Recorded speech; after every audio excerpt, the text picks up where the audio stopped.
warahmatullahi wabarakatuh. Selamat pagi anak-anakku semuanya. Bagaimana hari ini? Keadaan kalian sehat? Ya, semoga Ibu doakan hari ini kalian dalam keadaan sehat ya. Selalu dilindungi oleh Allah, diberikan kesehatan, selalu semangat walaupun keadaan kita ya masih menghadapi pandemi ya.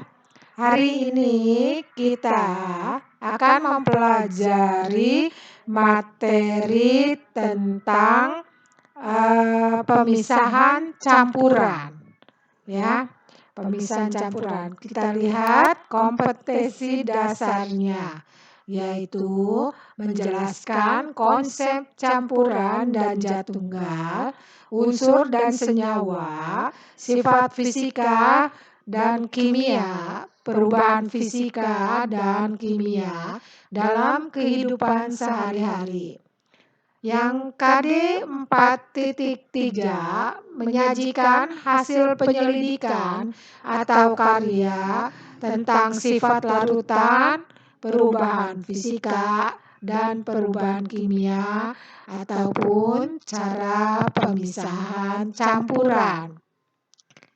Tujuan pembelajaran, peserta didik dapat mencirikan metode pemisahan campuran setelah melakukan kegiatan pembelajaran dengan benar. Yang kedua, peserta didik mampu mendeskripsikan cara pemisahan campuran pada beberapa bahan setelah melakukan kegiatan pembelajaran dengan benar. Apa pengertian daripada pemisahan campuran? Yaitu proses pemisahan antara dua jenis zat atau lebih agar zat-zat tersebut berpisah dan menjadi zat tunggal. Satu, bukan menjadi satu. Ya, dengan melakukan tindakan secara fisika maupun kimia, ya, menjadi zat campuran.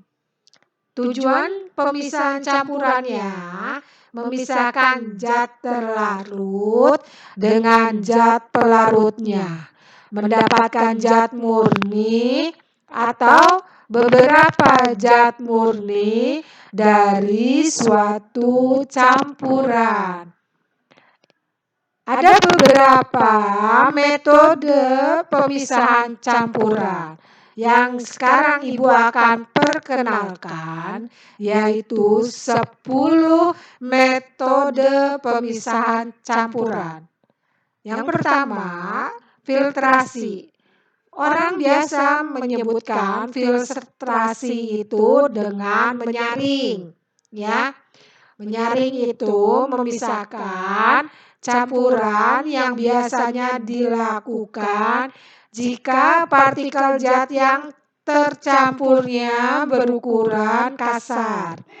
Contoh, proses penyaringan santan dari ampas kelapa, campuran terigu dan air, campuran air dan garam, ya. Lalu selanjutnya dekantasi, yaitu pemisahan campuran dengan cara menuang zat cair secara perlahan-lahan sehingga zat yang partikelnya lebih besar akan tertinggal di dasar tabung. Contoh campuran yang dapat menggunakan proses dekantasi ini, pemisahan larutan kopi dan ampas kopi, ya. Kemudian destilasi atau penyulingan, ya. Pemisahan zat cair dari pelarutnya.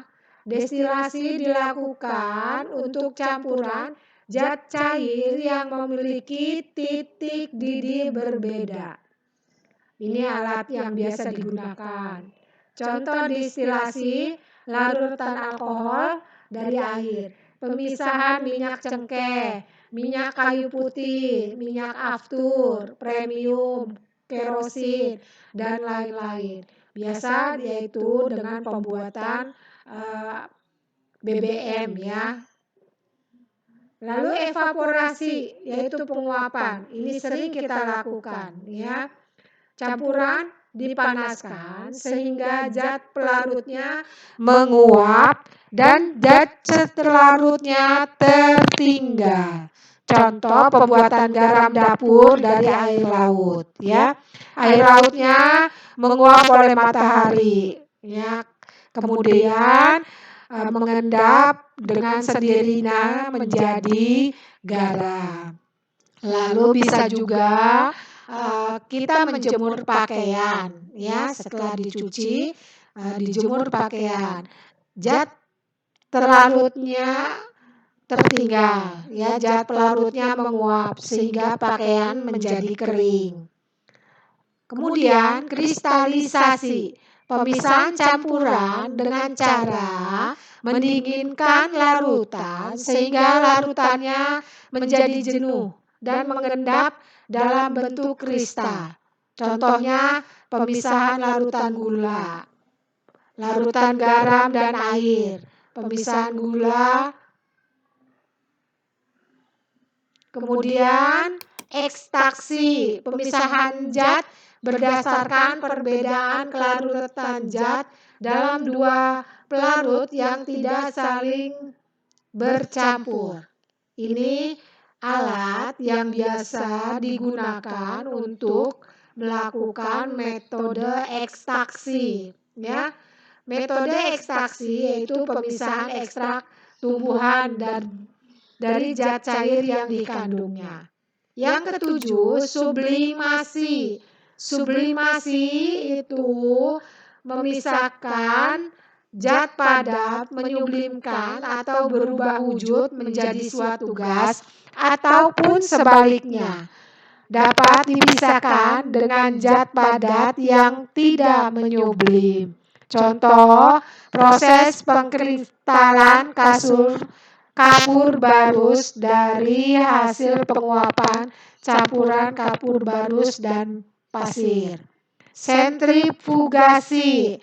Sentrifugasi ini pemisahan campuran partikel yang berukuran kecil dengan cara memutar tabung sentrifugasi yang berisi campuran dengan cepat. Contoh pemisahan butir darah merah dengan butir darah putih. Yang ke-9, corong pemisah. Corong pemisah dilakukan untuk campuran dua jenis zat cair yang tidak bercampur. Contohnya pada campuran air dan minyak. Selanjutnya kromatografi. Perbedaan kecepatan merambat antara partikel-partikel yang bercampur dalam suatu medium diam ketika dialiri suatu medium gerak. Ya, biasa digunakan untuk menguji tinta ya, yang digunakan untuk memalsukan dokumen seperti cek, giro, dan surat berharga. Ya, menguji bahan pewarna yang digunakan itu aman untuk makanan yang kita konsumsi. Memeriksa pestisida pada buah atau sayuran. Lalu bisa menguji obat-obat yang terlarang di dalam urin dalam penyalahgunaan obat terlarang. Itu 10 metode pemisahan campuran yang hari ini kita pelajari ya. Jadi ada 10 metode pemisahan campuran.